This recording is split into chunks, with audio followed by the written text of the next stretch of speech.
तेरी महफिल से जो निकला तो ये मंजर देखा।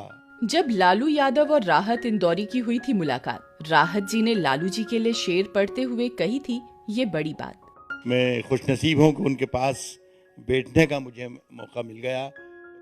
मशहूर शायर राहत इंदौरी हमारे बीच नहीं रहे, लेकिन उनका पटना में लालू जी से मुलाकात करना और लालू जी के लिए ये शेर कहना, ये कुछ ऐसा मंजर है जिसे देखकर मन भावुक हो जाता है। ये वीडियो है कुछ साल पहले पटना में हुए कवि सम्मेलन का। इस सम्मेलन में राहत इंदौरी भी शामिल हुए, जिस मौके पर लालू जी ने राहत इंदौरी जी को शॉल पहनाकर सम्मानित भी किया।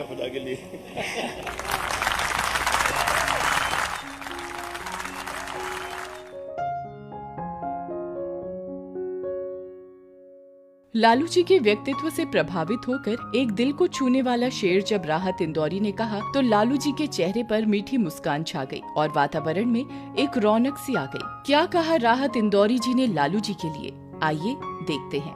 मैं खुशनसीब हूँ कि उनके पास बैठने का मुझे मौका मिल गया और मैं ये जाके सारी दुनिया को बताऊंगा कि तेरी महफिल से जो निकला तो ये मंजर देखा। तेरी महफिल से जो निकला तो ये मंजर देखा, मुझको लोगों ने बुलाया, मुझे छू कर देखा।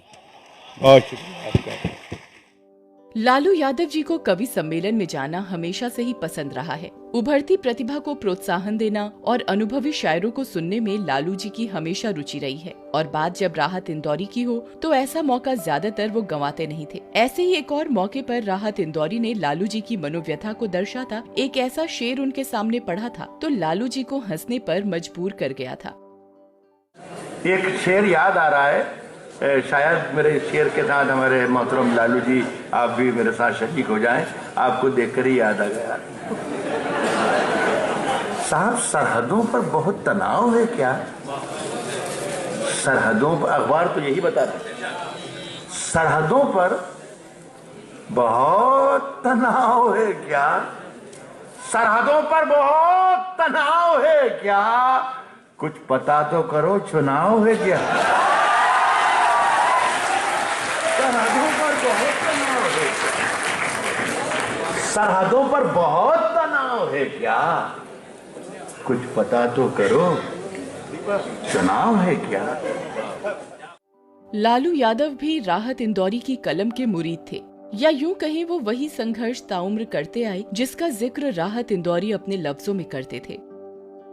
यही वजह है कि जब लालू जी बीमारी, षड्यंत्र और सत्ता के खिलाफ लड़ रहे थे तो उन्होंने अवसरवादी और सिद्धांत विहीन ताकतों को संदेश राहत इंदौरी जी के लफ्जों में ही दिया था। उन्होंने राहत इंदौरी का एक शेर ट्वीट किया था, अभी गनीमत है सब्र मेरा, अभी लबालब भरा नहीं हूं, वो